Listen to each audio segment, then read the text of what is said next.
Now, when you're in a deposition, presume that the defense attorney has witnesses listening in, feeding them questions.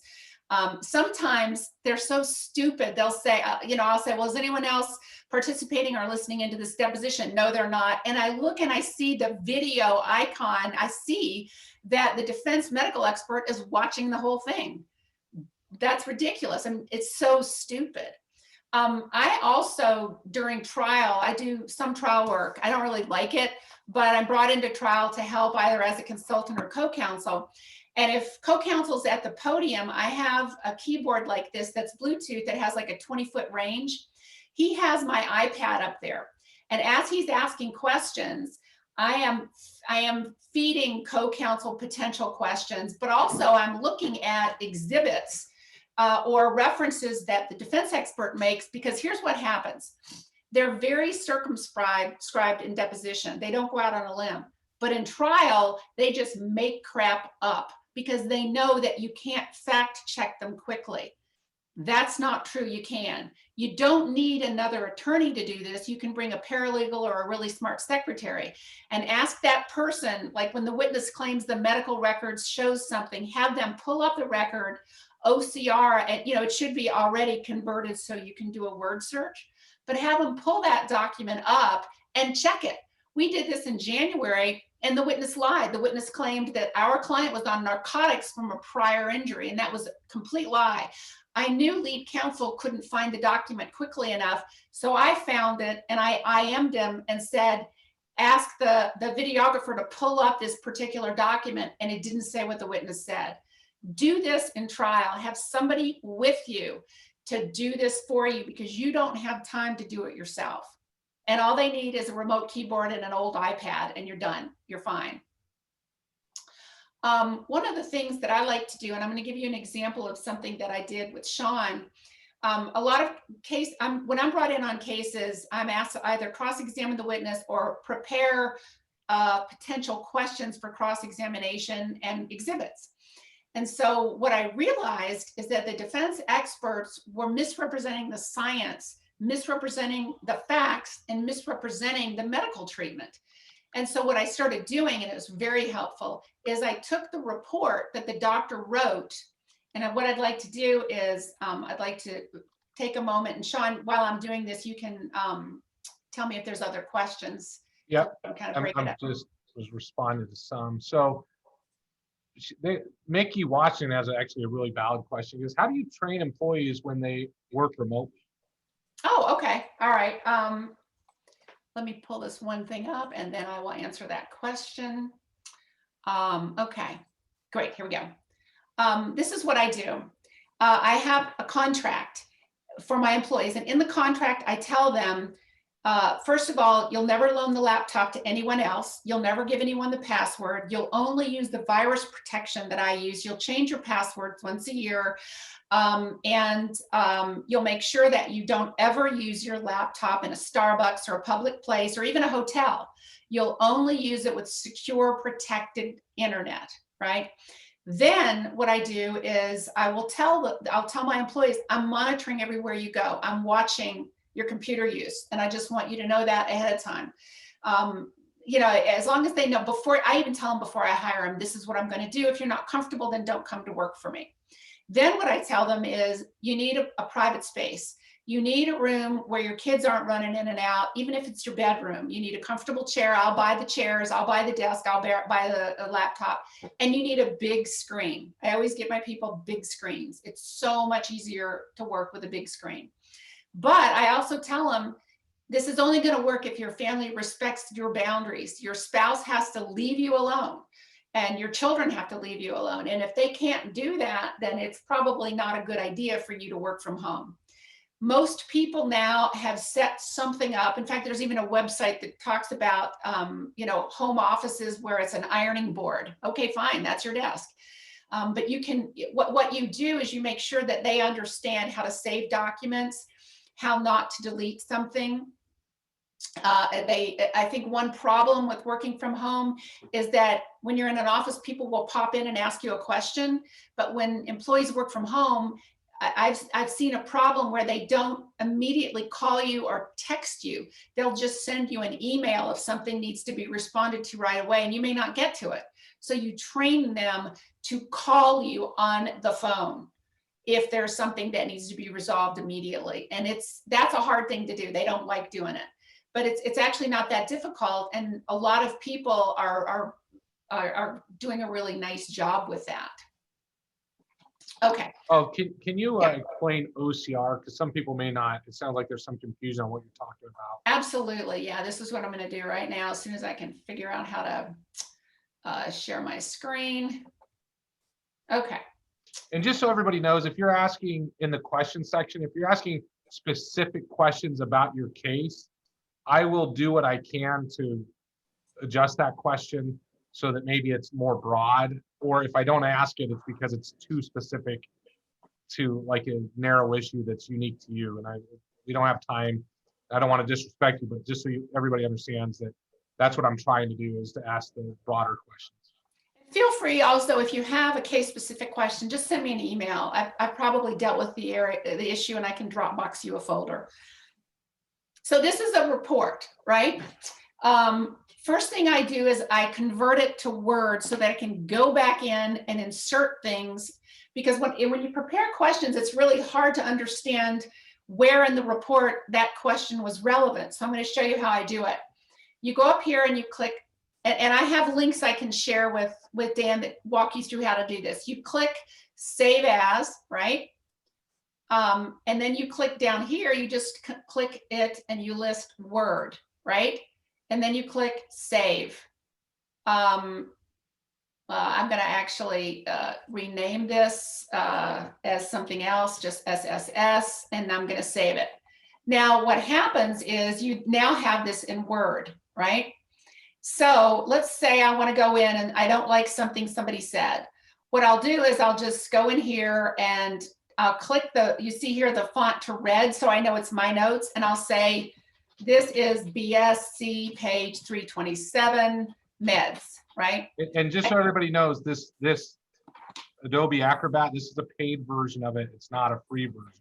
Yeah, you really do. Of all the expenses you do need to make, one of them is paid version for Adobe, because it has so many cool features. For example, and I'll get to the OCR in a minute, one of the things it does, we have various CVs floating around of an expert, curriculum vitae. And so Adobe has this thing where it will compare documents and tell you where the differences are between the two. So what I do is I'll compare those CVs, because I know that the witness has lied in older CVs. And the way to find out is when you compare the older and the newer CVs, you see there's stuff on the old CV that was taken off the new one because they got busted in a deposition, like lying about having licenses in states or being board certified. So what I do is I use that feature in Adobe to compare documents. Now you see here where I've inserted stuff in red. This becomes my cross-examination, or if I do it for another lawyer, it takes me about 2 or 3 hours to put something together with the exhibits. And then they know where the question should go and what area of the report. Now let's talk about OCRing, what we talked about, because this I think is extremely, extremely important to be able to do. Because I have cases where there's maybe 5,000 to 10,000 pages of medical records, right?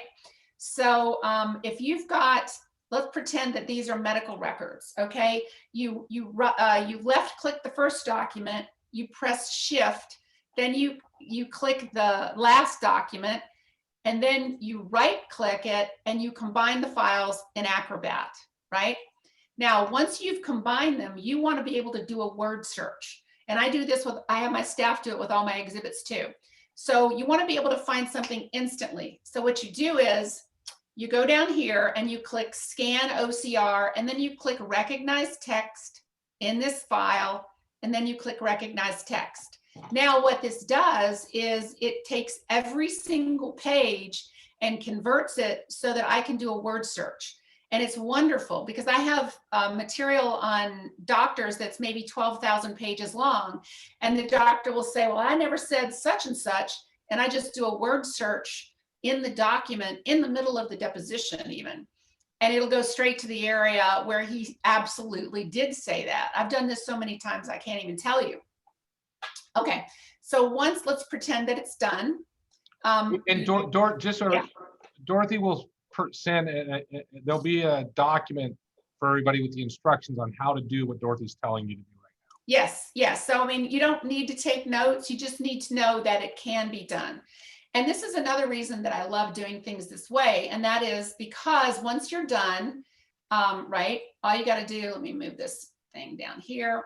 All you got to do is go up here to edit and then find, and then you want to do a word flasher, let's say. Whoop, there it is. Is there anywhere else? Flasher, you find it. It's instant. And it's, you've got to start doing this. Defense lawyers have been doing this since the tobacco cases. That's when this software exploded, because they were trying to manage millions of pages of documents. You need to do this too, because there's no reason, you shouldn't have to flip through something to find what you know is there when you can do a word search. Now, what I also love about Adobe, and I use this for my exhibits and I use this for medical records, is this feature right here. You see here that it's got this is a bookmark sign. And the good thing about a bookmark is when you click on it, it takes you right to that page. Or if there's something really important, you can add a bookmark and say, like good stuff, right? And if you're somewhere else in the document, it'll take you right to that new bookmark. It's a way of making things faster. And it's super helpful when you have exhibits, because again, I may have 3,000 pages of exhibits and I go straight to the document that I want to go to. In fact, it's so easy and so fun that defense attorneys accuse me of having people secretly listening in, because they can't imagine one person can find this material so quickly. You can, you absolutely can. I want to show you something that's important. Like, for example, what I've done is I'm going to close both tabs. I'm going to show you what I do with exhibits, right? These are all the exhibits that I have. What I do is I combine them, like I just explained to you, and then I save them as a PDF. And if I need to go to an exhibit, I go to bookmark here, right? And I can find exactly what I want. Like, for example, let's say I want to go to this section right here. There it is. And in mine, I have section, you see I have highlights there, right? The reason for that is because if I'm doing this for another attorney, telling them, here's exhibits, here's some suggested questions, they need to know where in the document is important. So I highlight it. But do we want all this stuff for the defense? Do we want the defense expert and lawyers to see this? No. So when you share exhibits, what I do is I'll share the exhibits with the defense immediately before the deposition, and I bait stamp it, but I also remove all of my notes, my highlights, even this stuff right here, I remove it. And the way to remove it is to go to Tools and then go down here to Protect, right? And then you click Remove Hidden Information. And then what happens is the PDF removes all of your notes, all of your stickies, all of your highlights. It also removes your bookmarks. So when the defense get it, they don't know why you have that as an exhibit. And so after it's done removing, finding it, you then remove it, at which point when it's done, this is what you share with defense counsel. I think it's important to make sure that your own experts understand that when they provide documents, they should not have material in the documents that's discoverable by metadata. I've had this, now you see here, it's done, right? And so when I go for bookmarks, bookmarks are gone and the yellow highlights are all missing. The only thing that's missing is, the only thing that's there is the bait stamps. And this is a terrible copy, but you see what I'm saying? Does this make sense, Sean? Yeah. Sean? Okay, good. Yeah, great. I'm here. So Can you hear me? Okay. Yeah. Let's go back to, I want to talk to you about the reports, because I want to show you how this is the easier way to do it, right? So this is a report which has had material change. Now you see the material in green here. All right, I'm going to highlight this with yellow so that you can see it. And you see the footnote. What this represents is the following, and this is, I think, a really important thing to do. I realized about 5 years ago that the defense report left out key findings, that there was an abnormal scan of the lumbar spine, and it was a huge herniation, and the defense expert left it out of the report. And I thought, oh my God, all these years I've been missing what the defense expert is not putting in their report. There is more, I think, traction with what the expert leaves out and doesn't talk about than what's in the report. So I decided I'm going to train somebody to go into the report. I'm going to have all the medical records combined with bait stamps, and I'm going to have a nurse go in and insert what the doctor left out that was important, or what the doctor misrepresented. Like a lot of times they'll put one half of a sentence, but leave out the rest of it that's helpful to the plaintiff. And I want to find it easily, so I have them footnote it down here and tell me where it is in the medical records. And so I can just say, well, doctor, you left out such and such. Oh, well, that's not what the record shows. Boom, I go to page 375, there it is. And let me just show everybody that's listening, what Dorothy is saying is so true. And it's called, I learned this from Rex Paris, but the idea is the negative space. She's talking about going into the negative space of the stuff that they left out. You need to make a decision as a trial lawyer, though. If you get an expert on the defense, and Dorothy and I did this recently in a case that we did the trial, it's been over a year now, but we had to make the decision, do we depose this doctor, or do we just destroy this asshole at trial and blow him up? And we made the decision to do it at trial as opposed to doing it in depo. These doctors, they leave out huge amounts of information because they can't tell their story if they give all the facts, because it won't support their story. Yeah. And it looks good on paper. It makes the defense attorney happy. And the other thing is, you have to realize a lot of the defense attorneys, the little crony who's out there working the case up is not the trial lawyer. The trial lawyer comes in and all he's going to do is read this expert report from the defense. And if you haven't deposed that expert, he doesn't know what's coming. And I have found that some of my best cross comes from when we decide not to depose the doctor, and instead we just crush him because the trial lawyer who's coming in on the eve of trial hasn't had the opportunity to go read all the records and know what we know. And so it becomes this really awesome opportunity to destroy them at trial. So you strategically now, if you're trying to settle the case and you've got an expert like this and it's passed, again, like Dorothy was saying, there's a question about this. Don't depose the experts until after the time that they expires for them to get a new expert. So that once you destroy their expert, they're just destroyed.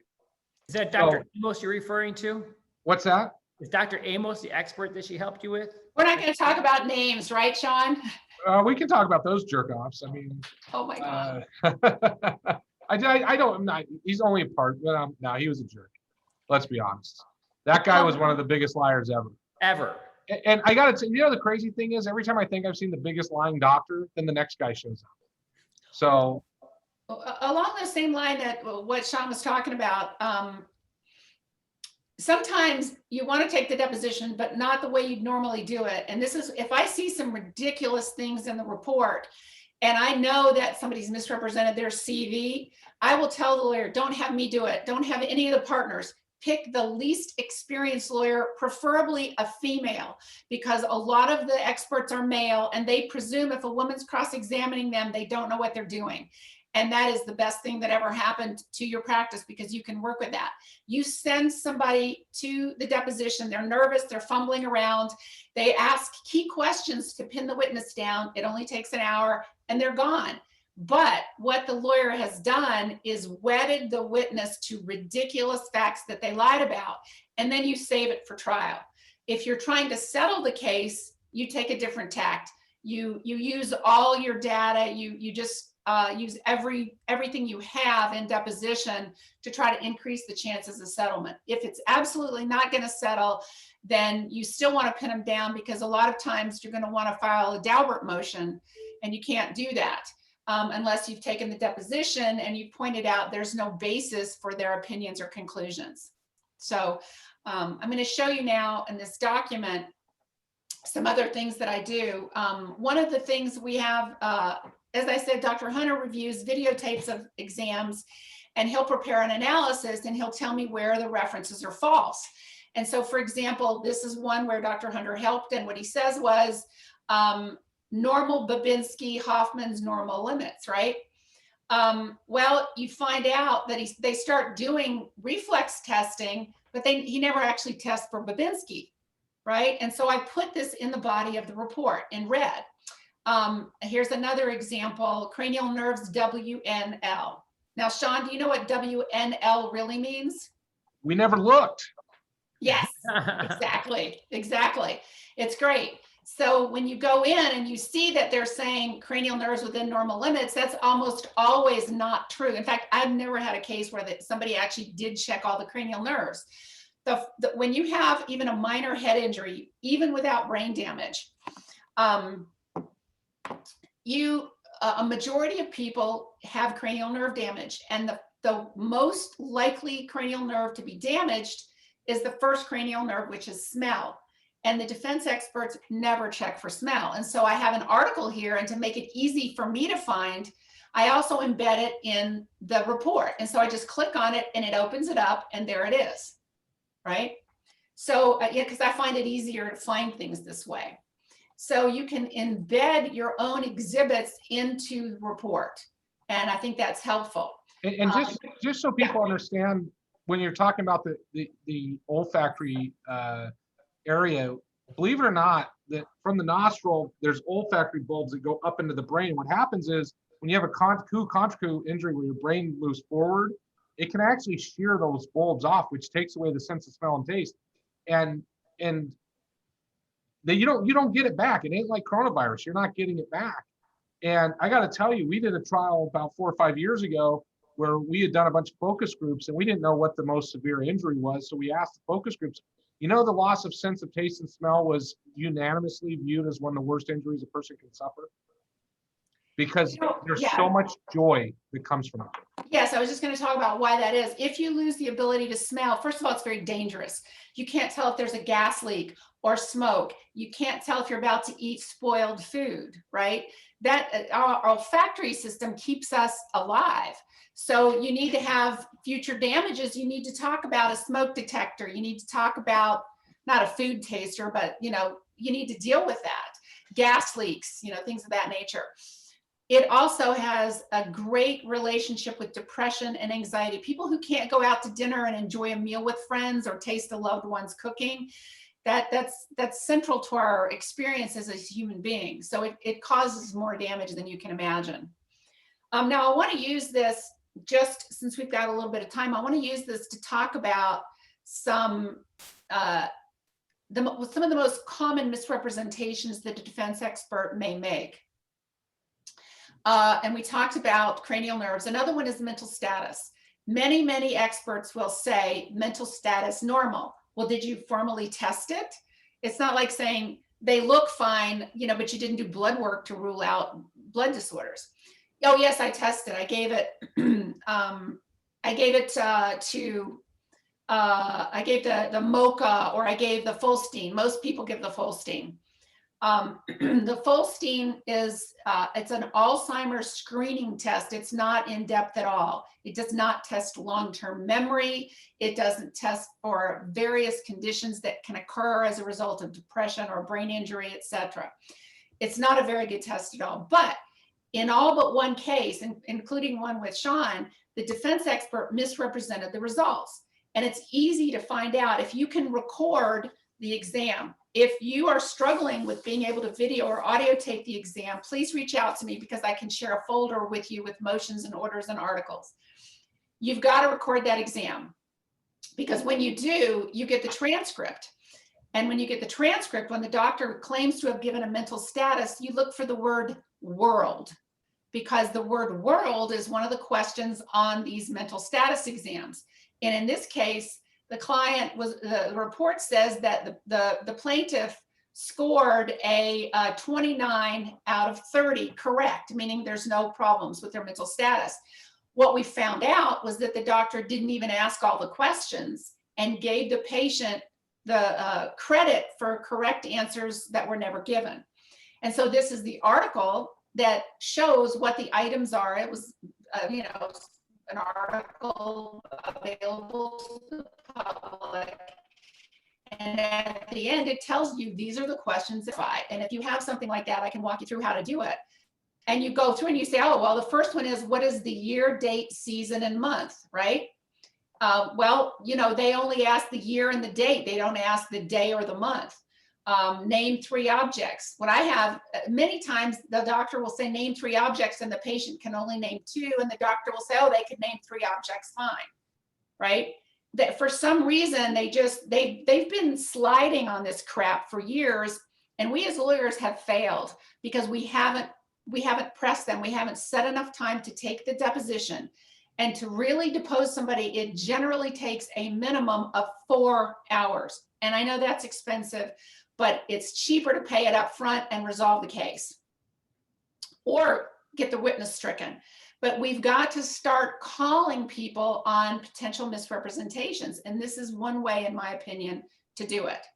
I suggest also that, and I've never done it yet, but I've asked people to do it.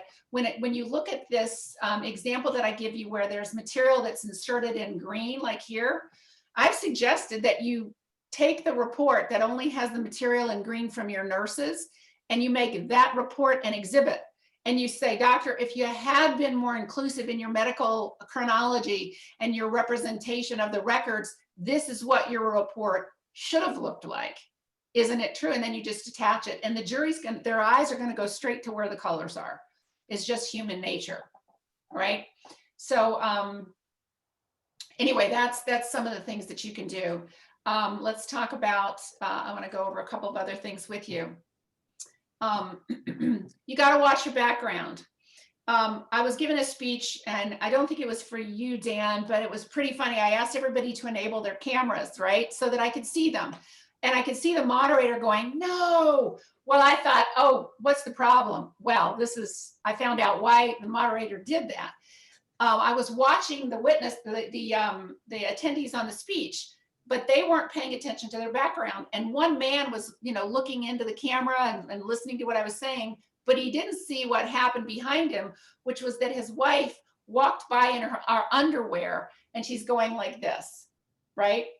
And the rest of us, I mean, it was pretty funny. I thought it was pretty funny, but it was horrifying for him.